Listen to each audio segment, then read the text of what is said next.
Gracias.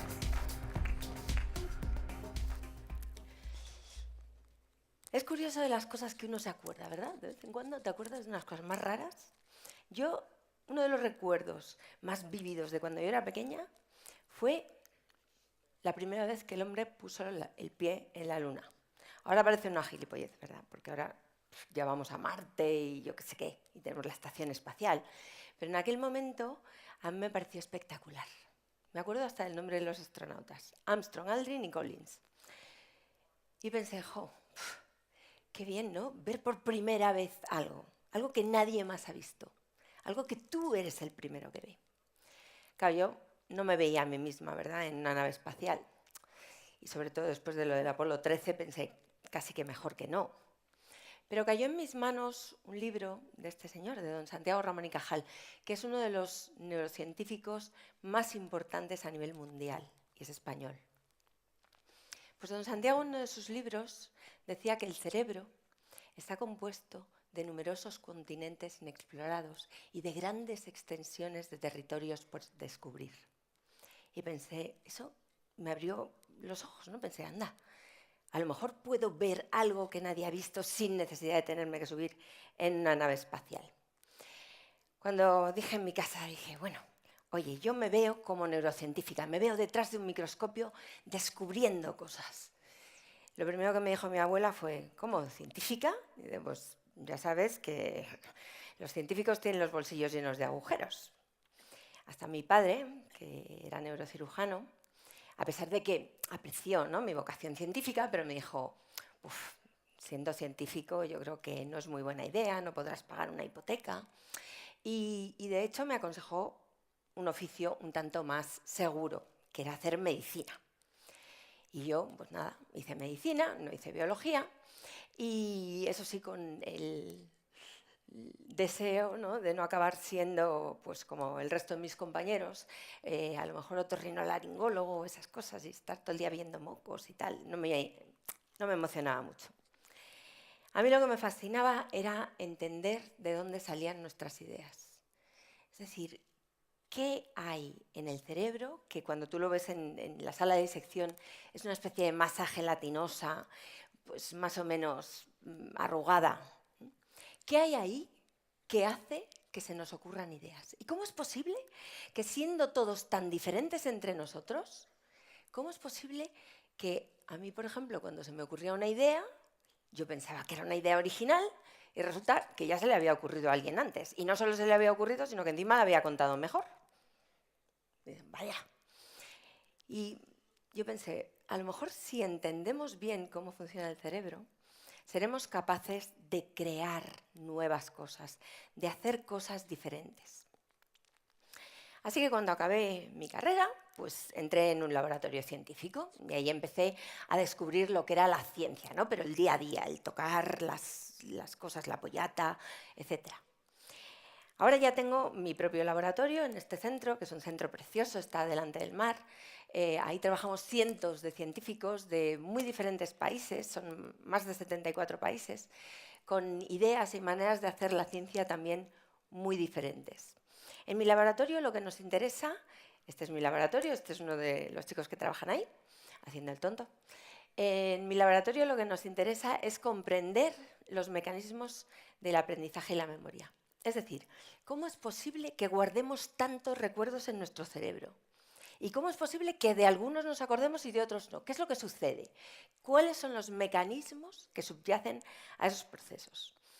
Y sabemos que el cerebro tiene unas bases genéticas, es decir, nuestros genes, de alguna manera, influyen en cómo nosotros somos de inteligentes, cómo nos acordamos de las cosas, si tenemos más o menos memoria, más o menos capacidades. Pero en nuestro cerebro hay una parte muy importante que no viene de nuestros genes, que viene de lo que nosotros hacemos con ese cerebro. Ese es el entorno, ¿no? El entorno influye en cómo nuestro cerebro se construye. Y nosotros somos, en cierta medida, escultores de nuestro cerebro. Pues eso es justamente lo que nosotros queríamos entender. Y para eso utilizábamos modelos animales, en nuestro caso, ratones. Y estos ratones lo que hacíamos era que los poníamos en un entorno más empobrecido, o en un entorno que tenía pues, más estímulos, ¿no? Era como si les lleváramos al colegio de ratones, digamos. Entonces ahí pues, les poníamos en grupos sociales grandes, con mucha estimulación y demás. Y entonces eso estaba muy bien. Mirábamos a ver si el ratón era capaz de aprender mejor. Claro, al ratón no le podemos hacer un test de matemáticas, entonces lo que hacemos es le ponemos laberintos. Esto es un laberinto acuático en el cual el ratón tiene que encontrar una plataforma. Al principio, pues como no sabe dónde está, tarda mucho en encontrar la plataforma y hace un recorrido muy largo. Pero al final, cuando ya se los he enseñado durante muchas sesiones, resulta que aprende mucho mejor. Sabe muy bien dónde está la plataforma. Entonces os voy a enseñar un vídeo. Os voy a enseñar un vídeo en el cual vais a ver uno de los experimentos en mi laboratorio, si se pone en marcha. Esa es la piscina que usamos en mi laboratorio. Entonces lo que hacemos es que el ratón vemos cómo va encontrando la plataforma. Bueno, parece que no funciona el vídeo, así que pasamos a la siguiente. Lo importante no es eso para nosotros, lo importante es entender en ese pequeño cerebro de ratón qué es lo que está sucediendo. Y para eso tenemos que diseccionarlo, tenemos que extraerlo y tenemos que teñirlo. Tenemos que hacer preparaciones histológicas, ¿vale? Entonces, en nuestros experimentos lo que vimos es que de hecho el cerebro va cambiando. Cuando tú lo estimulas, las neuronas cambian, cambia la manera en la que se conectan. Y eso es lo que hace que el ratón aprenda mejor cuando ha sido estimulado. Nosotros lo que nos interesaba es aplicar ese conocimiento a personas que tienen problemas de aprendizaje. Sabéis que los problemas de aprendizaje suceden en muchas enfermedades. La enfermedad de Alzheimer es la más conocida, pero también hay trastornos del aprendizaje y la memoria. Hay gente que le cuesta más aprender.